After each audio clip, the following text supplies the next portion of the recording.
So অবশেষে আশায় চলে আসা হলো অষ্টব্যঞ্জনে। অ্যান্ড এনভায়রনমেন্টটা খুবই ভালো ছিল। উইন্ডো দিয়ে ওনাদের নিচের ভিউটা দেখা যাচ্ছিল, এটা খুব ভালো লাগছে আমার কাছে। আর এটি ছিল মেনু কার্ড। অ্যান্ড আমরা অর্ডার করেছিলাম ডাল, গরুর কালো ভুনা, গরুর চুই ঝাল, এটা হচ্ছে শুটকি মাছের ভর্তা অ্যান্ড ডিমের ভর্তা আর সাদা ভাত।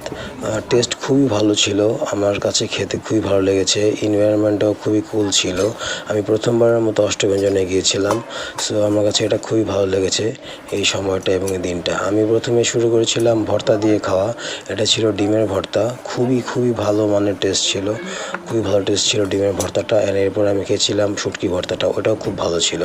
অ্যান্ড তারপর আমি খেয়েছিলাম গরুর কালো ভুনা দিয়ে। 200 টাকায় 6 পিস থাকে, ছোট পিস, বাট টেস্ট খুবই ভালো। অ্যান্ড আসলেই মানে ফেসবুক রিভিউ দেখেছিলাম যেমন ভালো লেগেছে, আসলে খেতেও খুব ভালো লেগেছে। সো আপনার